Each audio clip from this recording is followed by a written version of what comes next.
Hello friends, welcome to defence matrix. तो एक news Hindustan times द्वारा पब्लिश करी गई है जहां पर यह बताया जा रहा है कि इंडिया और रशिया के बीच में S-400 को लेकर जो चर्चा हो रही है ये छोटे मोटे ऑर्डर्स को लेकर नहीं हो रही है बल्कि 5 यूनिट्स को लेकर हो रही है। ये सिमिलर नंबर हमने पहले ऑर्डर किए थे, उसी का फॉलो ऑन ऑर्डर यहाँ पर दिया जाएगा। अभी बस चर्चा इस बात को लेकर हो रही है कि ये जो 5 S-400 प्रिक्योर किए जाएंगे ये आउटराइट ले लिए जाएंगे ऑफ द शेल्फ या फिर इनमें से कुछ सिस्टम्स को इंडिया में मैन्युफैक्चर किया जाएगा। बाकी प्राइसिंग को लेकर जो बात चल रही है वो 2018 के प्राइस को ही यहाँ पर स्टैंडर्ड के तौर पर लिया जाएगा, जो कि 5.43 बिलियन था 5 यूनिट के लिए। डेफिनेटली यहाँ पर इन्फ्लेशन ऐड होगा, तो अगर हम 2025 के हिसाब से इस प्राइस को देखें तो इन्फ्लेशन ऐड करने के बाद ये ऑलमोस्ट $7 बिलियन पहुंच जाएगा। तो ये डील $7 बिलियन से कम की नहीं होगी। ऑल्दो यहाँ पर प्राइस अभी रिलीज़ नहीं किया गया है, पर मिनिमम आपको $7 बिलियन तो लेकर चलना पड़ेगा। साथ में ये बात भी हम आपको बता दें कि जब 2018 में डील हुई थी तब भी जो फॉलो ऑन ऑर्डर का क्लॉज है वो ऐड किया गया था, जिसके अंतर्गत 5 एडिशनल S-400 सिस्टम्स के प्रिक्योरमेंट की पॉसिबिलिटी को सामने रखा गया था, जिसको लेकर अब ऐसा लग रहा है कि हम आगे बढ़ रहे हैं। तो अब यहाँ पर जो रिक्वायरमेंट है वो इसलिए बढ़ाई गई है क्योंकि ऑपरेशन सिंदूर के बाद हमने जो लेसन्स सीखे हैं उससे ये पता लगा है कि खाली मिलिट्री साइट्स को ही प्रोटेक्ट करना ज़रूरी नहीं है, बल्कि आपको सिविलियन साइट्स को भी बचाना होगा। साथ में जो साइट्स इकोनॉमी के लिए हमारे इंपॉर्टेंट हैं उनको भी बचाना ज़रूरी है। तो ये चीज़ पाकिस्तान के जो जनरल्स हैं और मिलिट्री एक्सपर्ट्स हैं वो ओपनली कह रहे हैं कि नेक्स्ट लड़ाई में जो हमारे इंडस्ट्रियलिस्ट हैं, जो हमारी इंडस्ट्रीज़ हैं, उनको ये टारगेट करने की कोशिश करेंगे। यहाँ तक कि ये बेंगलोर तक पहुँचने की बात कर रहे हैं। इसलिए बहुत ज़रूरी हो जाता है कि पूरे इंडिया को एक एयर डिफेंस कवर में कवर किया जाए, और इसलिए मिशन सुदर्शन चक्र को आने वाले 10 से 15 साल में एग्जीक्यूट करना है, और वहाँ पर आपको भारी पैमाने में एयर डिफेंस सिस्टम्स चाहिए होंगे।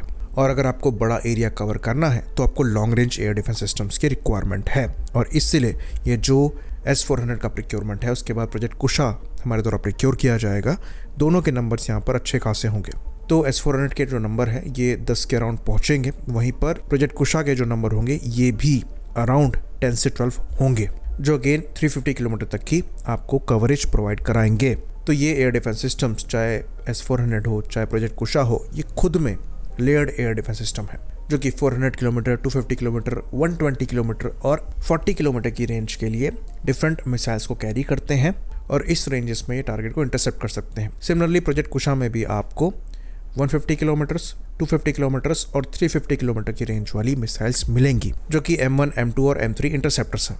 तो प्रोजेक्ट कुशा जो है ये आपका 2030 तक तैयार होगा, जिसके बाद इनका प्रिक्योरमेंट किया जाएगा। अभी M1 इंटरसेप्टर का टेस्ट जो है वो इस साल हो सकता है एंड तक, या फिर नेक्स्ट ईयर हो सकता है। वहीं पर M2 का जो टेस्ट है ये भी नेक्स्ट ईयर तक प्लान किया गया है। वहीं पर M3 का जो टेस्ट है ये मोस्ट लाइकली 2027 या 2028 तक होगा, और 2030 तक प्लान किया जा रहा है सारे टेस्ट को ख़त्म करके सिस्टम को ऑपरेशनल करने का। वहीं पर जो अभी S-400 हम परचेज करेंगे, जिसकी deal most likely next year तक साइन हो सकती है, तो वो भी हमें 2028, 2029 से पहले नहीं मिलेंगे। इवन जो 2018 में हमने डील साइन करी थी उसके भी लास्ट 2 यूनिट्स जो हैं हमें नहीं मिल पाए हैं रशिया यूक्रेन वॉर की वजह से, जिसके लिए कहा जा रहा है कि ये नेक्स्ट ईयर तक डिलीवर हो सकते हैं। बाकी बात करें इंडिया प्रोडक्शन की, तो ये एक्चुअली हमें इनिशियली ही नेगोशिएट कर लेना चाहिए था। अगर हम इनिशियली 10 यूनिट्स को लेकर ही यहाँ पर बात करते तो एटलीस्ट 7 यूनिट्स जो है ये इंडिया में प्रोड्यूस हो रहे होते, जो कि लोकल सपोर्ट के लिए काफ़ी अच्छा होता। ऑल्दो MRO फैसिलिटी हमें अभी भी मिलेगी, लेकिन अगर डोमेस्टिक डेवलपमेंट की जो ऑर्डर संख्या है वो बड़ी होती तो प्राइस आप थोड़ा कम रख पाते। अगर आप 5 यूनिट में से कुछ यूनिट्स को इंडिया में प्रोड्यूस करने का प्लान कर रहे हैं, जो कि हो सकता है 2 से 3 यूनिट हो, तो उन यूनिट्स का प्राइस शूट अप कर जाएगा। अगर आप 10 यूनिट्स इनके ऑपरेट कर रहे हैं तो ज़्यादा बेटर हो कि इनको लेकर आपके पास एक इकोसिस्टम हो, ताकि रिप्लेसमेंट वगैरह के लिए भी आपको रशिया का मुंह ना देखना पड़े। अभी जो रशिया यूक्रेन वॉर चल रही है उसमें हम डिले देख ही सकते हैं, हमारे 2 यूनिट्स अभी तक नहीं आए हैं। तो अगर यहाँ पर हम इंडिया में प्रोड्यूस करने के लिए 2 या 3 यूनिट देखते हैं तो डेफिनेटली इस डील का जो प्राइस है वो फर्दर शूट अप करेगा। बाकी एक और चीज़ जो मेंशन करी गई है वो ये है कि इंडिया द्वारा seriously RVV-BD air to air missile के प्रिक्योरमेंट को भी देखा जा रहा है। ये R37M है, वही मिसाइल है जिसको लेकर हम ऑपरेशन सिंदूर के टाइम से आर्ग्यू करते चले आ रहे हैं कि ये मिसाइल हमें पहले ही ले लेनी चाहिए थी। इवन 2019 के बाद से ही इसको लेकर हमें बातचीत चालू कर देनी चाहिए थी। तो ये एक्चुअली एक्सपोर्ट वेरिएंट है R-37 मिसाइल का, जहाँ पर मैक्सिमम रेंज 200 किलोमीटर की बताई जाती है, लेकिन रियल में ये इसको एक्सीड करती है।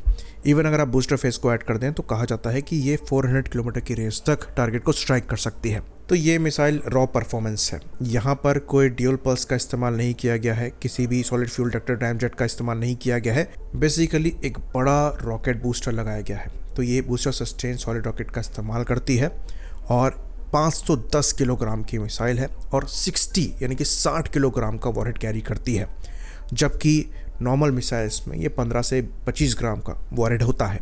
और सबसे बड़ी बात, ये मिसाइल हाइपरसोनिक स्पीड अचीव करती है। तो जो नॉर्मल लॉन्ग रेंज हल्की मिसाइल्स हैं ये हायर सुपरसोनिक स्पीड को अचीव करती हैं, जो कि मैक 2.5 से 3 या फिर 4 तक जा सकता है। इस केस में ये मैक्सिमम मैक 6 की स्पीड को अचीव करती है। तो ये लॉन्ग रेंज कवर भी करती है और वो बहुत जल्दी कवर करती है, तो ये एनिमी को सरप्राइज कर सकती है। फिलहाल रशिया द्वारा ये मिसाइल Su-35 और MiG-31 से इस्तेमाल करी जाती है और अभी तक इनको अच्छी खासी सक्सेस मिली है रशिया यूक्रेन वॉर में। तो हम इस कैटेगरी में कोई मिसाइल नहीं बना रहे, और अगर आप हमारे पर्सनल ओपिनियन की बात करेंगे तो हम यहाँ तक कहेंगे कि इन मिसाइल्स को हमें बहुत बड़े नंबर्स में लेना चाहिए। अपनी पूरी Su-30 MKI की फ्लीट को इनसे आर्म्ड करना चाहिए। साथ में हमें ये भी देखना चाहिए कि हम इन मिसाइल्स को लोकली प्रोड्यूस कर पाएँ और इनको इंडिजनाइज कर पाएँ। स्पेशली अस्त्र के साथ जो हमने अचीव किया है वो इसमें ऐड कर पाएँ, यानी कि 2-वे डेटा लिंक हो गया और AESA सीकर हो गया, जिसकी वजह से ये कोलैबोरेटिव मैनर में इस्तेमाल हो पाए, यानी कि एवैक्स के थ्रू भी हम इन्हें गाइड कर पाएँ, जो कि पॉसिबल नहीं होगा रशियन वेरिएंट्स के साथ। तो ये एज एन एवैक्स किलर भी हम यूज़ कर पाएंगे और हमें ऐसा लगता है कि इन मिसाइल्स के अच्छे खासे नंबर्स हमें ऑर्डर करने चाहिए। अच्छी चीज़ यहाँ पर यह है कि इंडियन एयरफोर्स इसी डायरेक्शन में आगे बढ़ते हुए दिखाई दे रही है। बाकी S-500 को लेकर जो सवाल उठता है कि क्या हम S-500 को भी कंसिडर कर रहे हैं, तो इस पर भी क्लैरिटी आई है कि फिलहाल ये न्यूज़ गलत है, क्योंकि S-500 रशिया द्वारा खुद अभी डेवलप करी ही जा रही हैं। उनको इन्होंने खुद ढंग से डिप्लॉय नहीं किया है। बात करें Su-57 की, तो उसको लेकर भी यहाँ पर कुछ इंडिकेशन लग रहे हैं कि डिस्कशन चल रहा है, पर अब ये किस लेवल पर है इस पर ज़्यादा चर्चा नहीं हो रही है। कुछ रिपोर्ट्स सजेस्ट करती हैं कि यहाँ पर 2 से 3 स्क्वाड्रन ऑफ द शेल्फ लिए जा सकते हैं और कुछ नंबर्स इंडिया में प्रोड्यूस किए जा सकते हैं, लेकिन अभी उसको लेकर भी कंफर्मेशन एयरफोर्स की साइड से या फिर गवर्नमेंट की साइड से नहीं आया है। लेकिन इंडिकेशन पॉजिटिव ही लग रहे हैं और ऐसा लगता है कि कुछ नंबर्स में ये प्लेटफॉर्म्स इंडिया में आ सकते हैं।